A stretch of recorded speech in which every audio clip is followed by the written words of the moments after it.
Ms. Fumiha.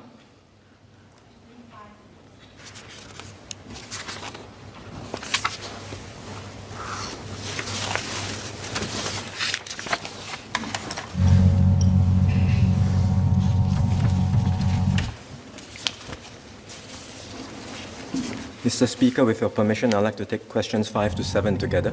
Yes, please.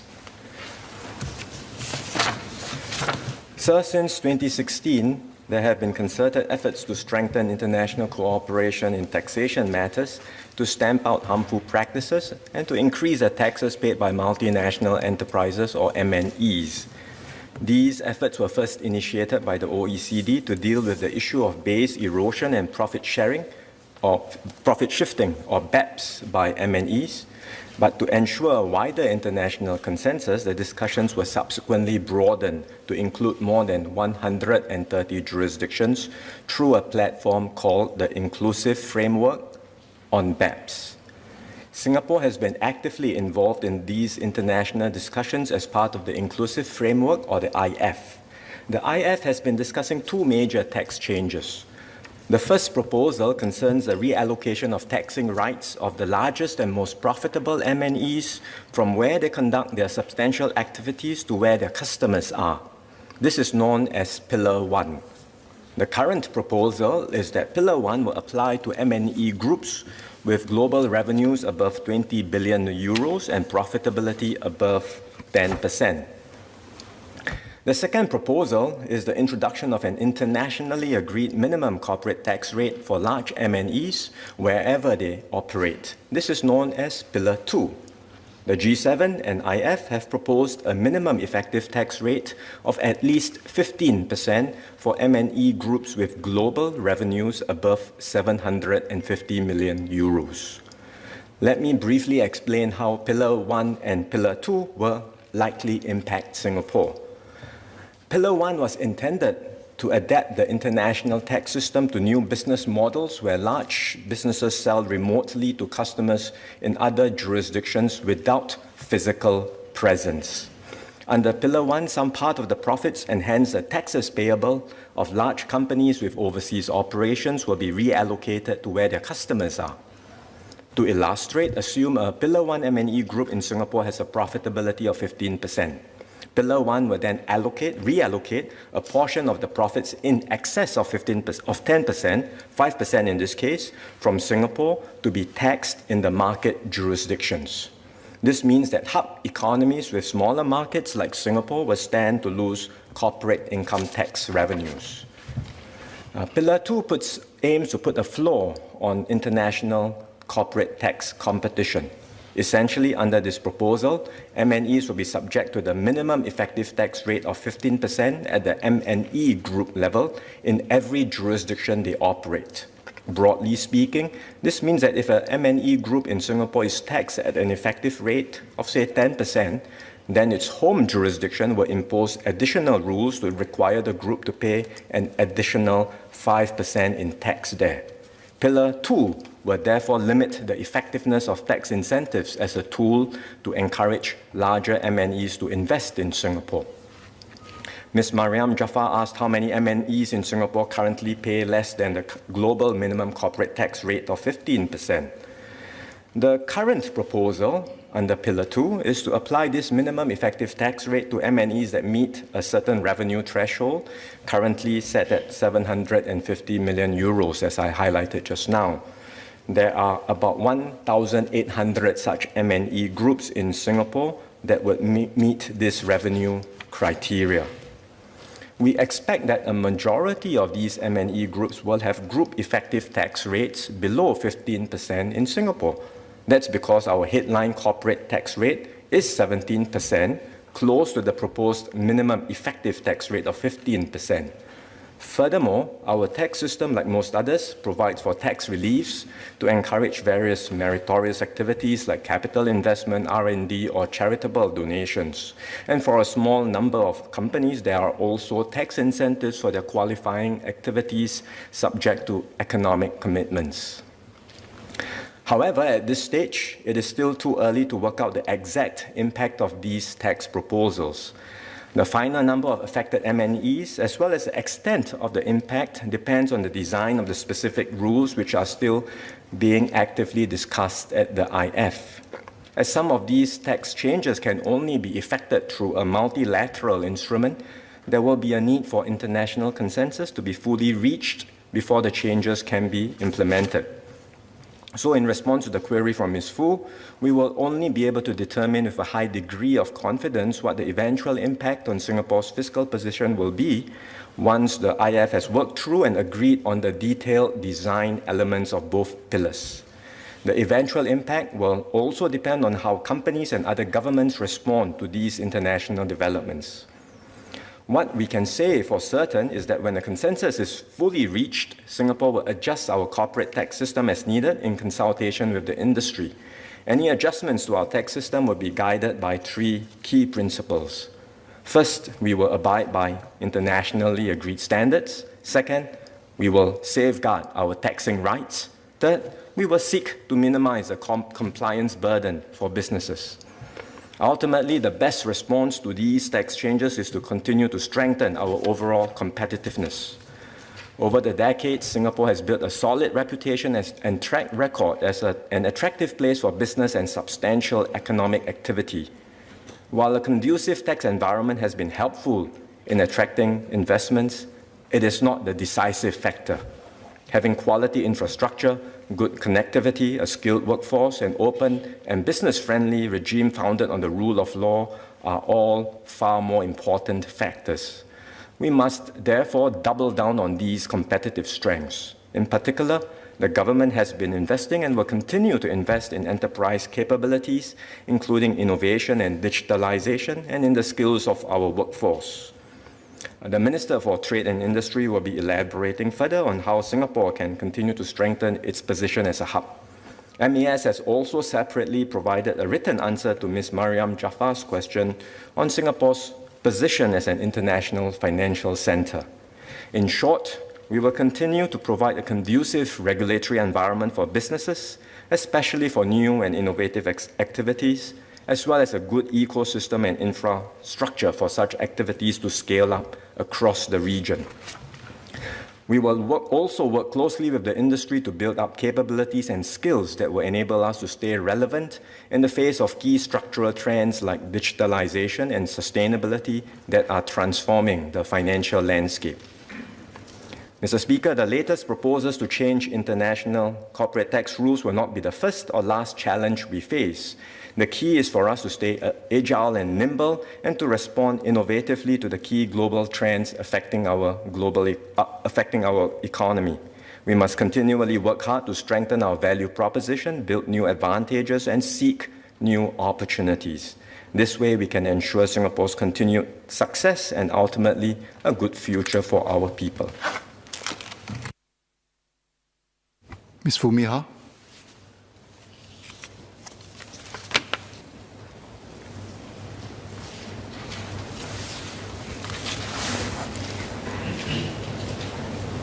Thank you, Speaker. I thank the Minister for his response.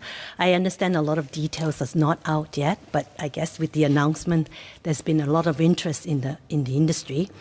I think if Minister in general can maybe speak a little bit more about, whilst we expect the tax system to evolve, but I would like to hear the Minister's thoughts on what specific non-tax benefits could Singapore provide or enhance in order to compensate for the loss of tax benefits previously enjoyed by companies, so that there's some level of certainty when companies are planning out. Question 2 is about the carve-outs. I understand that financial services have been carved out from this global tax reform. Could the Minister comment on how the financial sector is being impacted, including family offices and VCCs? And last but not least, I think amidst this change, countries that have been jurisdiction that has been tax havens without the other non-tax benefits, I would like to ask the Minister, how is Singapore positioning itself to attract companies like that we expect to exit companies that is expected to exit tax havens and Singapore to attract it with other non-tax related benefits? Thank you. Mr. Speaker, with regard to the question of carve-outs, as I mentioned earlier, the current proposal on the table is for regulated financial services to be carved out from Pillar 1. As for Pillar 2, as I mentioned, it applies to the larger MNEs, so whether or not family offices and VCCs, variable capital companies, will qualify will really depend on the facts of the case, and ultimately what are the final criteria that is used for the definition of large MNEs. So we will continue to monitor this closely, and as I said earlier, we will respond accordingly once the international rules are worked out and finalized. We will respond in two ways.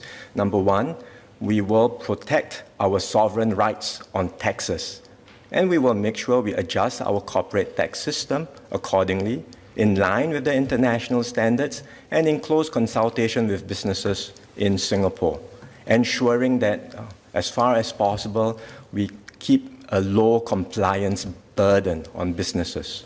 Number two, we will continue to work hard at improving and enhancing our competitiveness in other areas, especially in terms of the non-tax factors that Ms. Fu highlighted.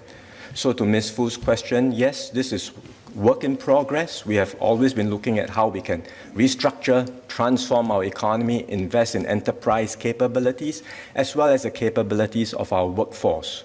And we will work even harder at that. Our objective is to continue to remain attractive and competitive, attractive to substantial investments and substantial economic activities to be based here. Now, we are not trying to get companies to register in Singapore without a physical presence. That's not our intent. We want to anchor substantial activities here with the aim of creating good jobs for Singaporeans. That must be the objective of our economic policy. It has always been so, and we will continue to work hard on this front.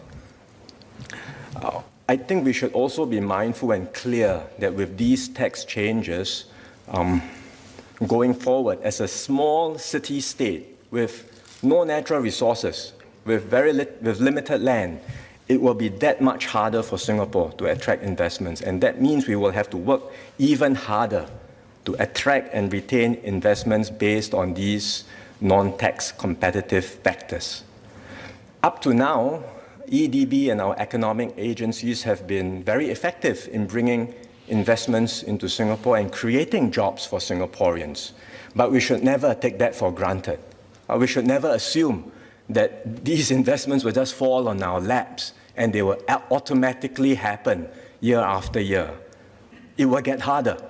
So we will need all Singaporeans to support this critical mission, and that includes everyone in this House. And I'm saying that with a reference to the upcoming debates on FTAs, because what we say, the tone of the debate does matter. Because if investors start to feel that Singapore is starting to become less hospitable to foreign investments and talent, they will surely look for other options, and there are many compelling options everywhere in the world, and we will end up worse off. Liang Eng-hua.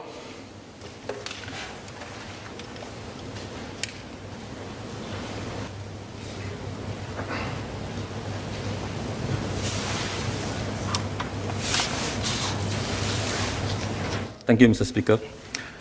Sir, my question is firstly on Pillar 2. I understand that the G7 countries initially sought a minimum corporate tax rate of 21%, but has since been agreed to lower it to 15%. So I wanted to ask the Minister whether he sees this 15% effective tax rate as a number that Singapore can agree to? And if not, is there room for further negotiations or seeking certain further carve-outs? Or is the case of Singapore being a small country will just be the price taker? Second question is, Minister mentioned about Pillar 1, where the allocation of the taxing right will be given to countries where the MNC sold, the customers are, I want to ask how significant would this reduction in the tax base and whether that will have any fiscal impact for our budget, and what the other, for example, whether the 15% tax, if higher 15% tax effective rate will be enough to offset, for example, in the short term.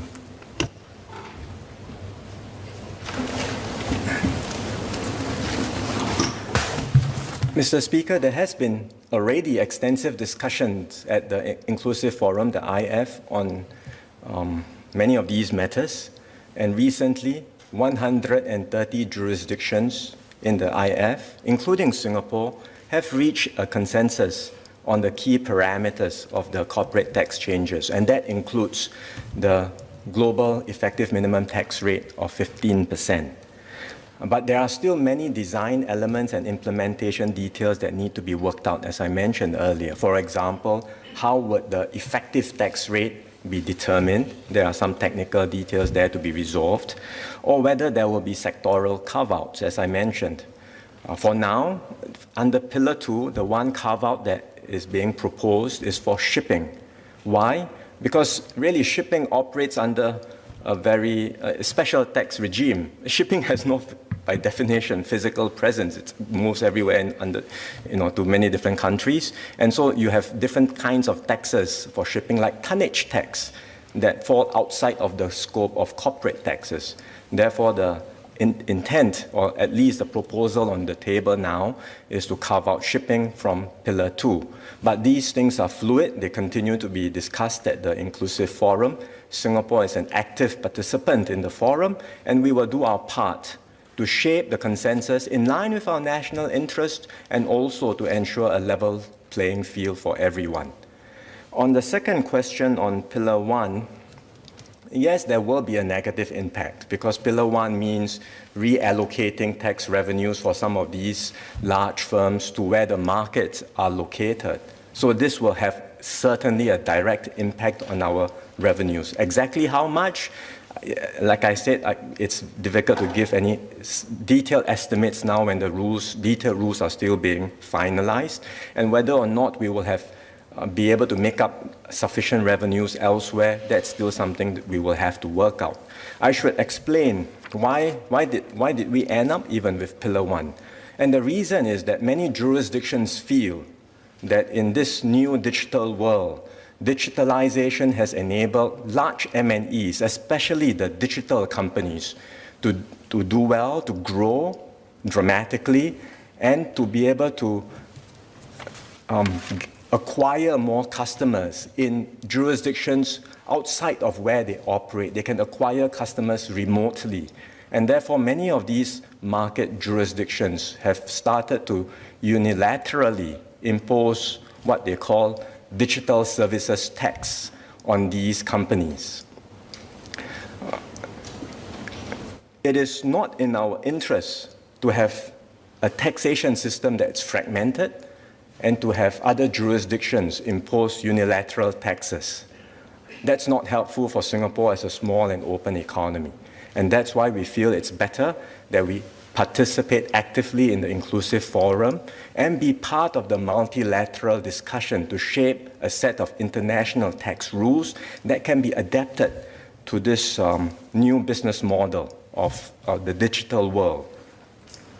So indeed, that's what Pillar 1 is about. And when as and when there is an agreement on Pillar 1, the agreement will provide for the coordination of this new international proposal together with the removal of all digital services tax and other similar measures that have been unilaterally imposed by certain market jurisdictions.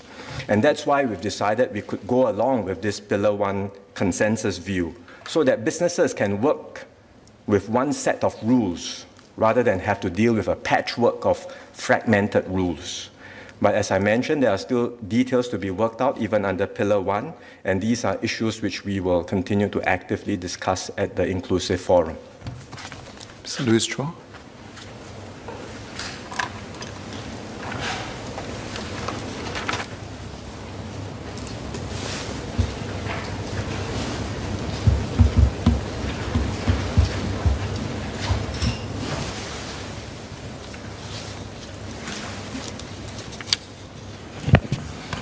Thank you, Mr. Speaker, and thank you to Minister for the clarifications. I've got two further clarifications. I think the first is basically in terms of the effective corporate income tax rates here in Singapore. What are they, and whether the government has conducted any scenario analysis to assess the net impact to our income tax revenues as a result of Pillar 1 and 2. I understand that it's still preliminary days, but we already have the key parameters, and the OECD, for example, I think they have already given some sense of what they expect the global overall tax revenue impact is going to be. I think and the second question is really in terms of the foreign MNCs who are currently paying effective tax rates of below 15%. I think whether the government will consider raising the effective tax rates to be in line with this minimum of 15%. And given the, if I look at the US IRS data, for example, based on what has been disclosed, I think the effective tax rates for these US companies do appear to be much lower than our statutory income tax rates at just about 4%.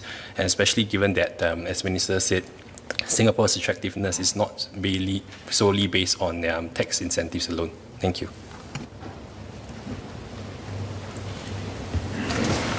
Mr. Speaker, Mr. Chua has in fact asked quite a detailed series of questions on our effective tax rates, not just for MNCs, but for local enterprises, and quite a range of different breakdowns in a separate PQ, and so we will provide the full answer there. I mean, those are the data that we will share. Yes, effectively, our effective corporate tax rate is low, not just for MNCs, for all companies, especially for SMEs in Singapore. They are low, and they are low for a reason, because we want to encourage business innovation, business investments, and we want to make sure that businesses can create good jobs for Singaporeans. So with Pillar 2 being in place and with the consensus around Pillar 2 forming at an effective rate of 15%, we will of course have to start thinking about what changes and adjustments are needed with regard to our corporate tax system to be in line with international standards, as I said earlier. At this stage, I would just say it's premature to speculate or to talk about what these tax adjustments will be. But as I mentioned earlier, the key principle is we will preserve our sovereign tax rights, our rights to taxation, even within the international agreement, and we will work out together with businesses what adjustments and changes might be needed in our corporate tax system. But secondly, we will also, at the same time as we adjust our corporate tax system, make sure that we work even harder on non-tax factors to make sure that Singapore remains competitive and attractive to investments. That's not something we should take lightly for the reasons I've explained earlier. Ms. Jessica Tan.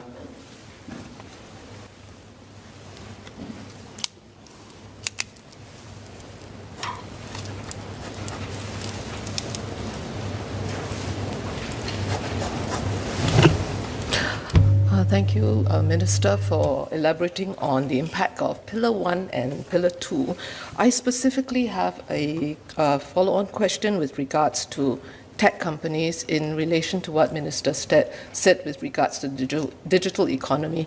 Given both Pillar 1 and 2 and the impact of that, although I know that it's still, there's still a lot of uncertainties, how can Singapore, specifically for the tech hub status, how can we continue to be attractive?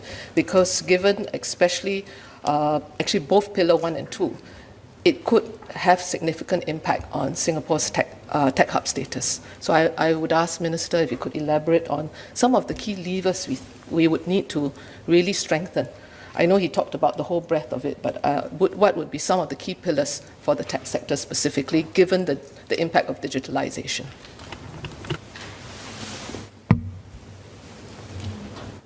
Mr. Speaker, it is a very important question, and I don't want to belabor the broad points because at this stage, I think it's a little early to dive into details. The upshot of these tax changes, as I said just now, is that it will make it harder for Singapore to attract investments. There should be no doubt. Right? So let's be realistic about what the impact will be. It will make it harder for us to attract investments, and we have to work harder, particularly given our size, the fact that Singapore is such a small city-state compared to so many other locations around the world, which offer equally, if not more, attractive and compelling attributes. So whether it's for technology, whether it's for finance, whether it's any other major investment that will now be impacted, we just have to work that much harder. Basically, in a post-Pillar 1 and post-Pillar 2 world, the large MNCs of the world will bear a larger tax burden. That's what it comes down to. And therefore, anywhere they go, right, assuming Pillars 1 and 2 are applied evenly, uniformly around the world, they will have to bear a larger tax burden. So we, on our part, will therefore have to work that much harder, whether it's on upgrading of our workforce, our infrastructure, our connectivity, our overall business environment. All of these factors will therefore become more salient in our ability to attract and retain investments, and ultimately with the objective of creating good jobs for Singaporeans.